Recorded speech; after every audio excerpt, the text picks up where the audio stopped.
Stephanie from Hillside Stitches, and today I'm going to show you how to make the A blocks for the Scrappy Trip Around the World quilt. First thing we need to do is prep our strips. In this case, I am using 2.5 inch by 17 inch pieces. So whatever width we're using needs to be multiplied by how many strips are in each block. In this case, this block has 6 strips, so 2.5 times 6 plus about 1.5 inches for wiggle room is 16.5 inches. I am using 17 just because I left the selvage in each piece, so I want to have a little bit extra room. I placed the chain, which is my black, on top, and then I'm alternating my main fabric, which is teal, and my background, which are gray. I'm just going to keep doing this until I like the way that my block looks. Each one is going to be different, thus the scrappy section. And just make sure all of your selvages are lined up on the same side. So now we're going to sew all of these strips right sides together, keeping in mind that our selvages need to stay lined up.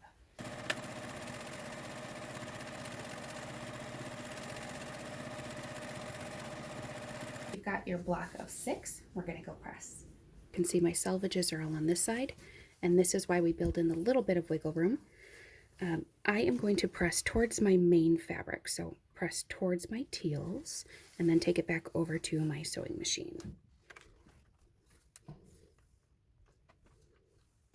So I'm going to fold this in half down my center line, line up my seams so that they nest, and then sew down this side so that I have a tube and all 6 pieces are connected.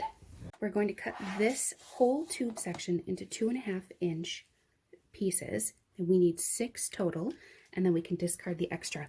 Make sure that you're not cutting into the selvage over here, so scoot your ruler over. And it's going to be the same width that our strips were at the beginning, and in my case that is 2.5 inch pieces. We're going to rip one seam from each tube piece, but it'll be a different seam each time. We're going to start with the chain on top and just rip that seam open. Now we're going to rip a different seam each time, and we want our chain to go down. So we're going to keep ripping, making sure that we keep all of our fabrics in order, and we want the chain to go diagonally. The seams are ripped and everything is aligned how you want it. We are going to sew them right sides together again.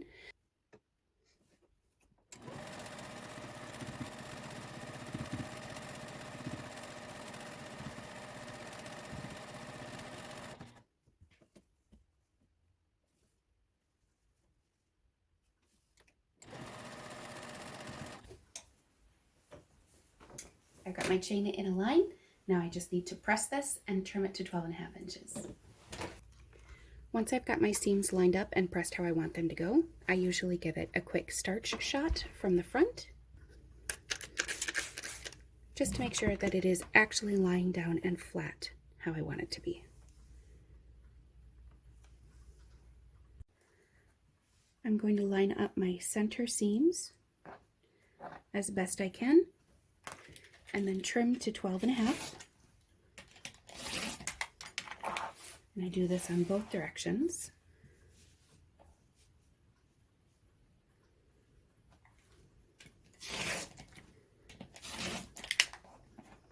Ta-da! Now I have an A block with my chain going from the top diagonally down.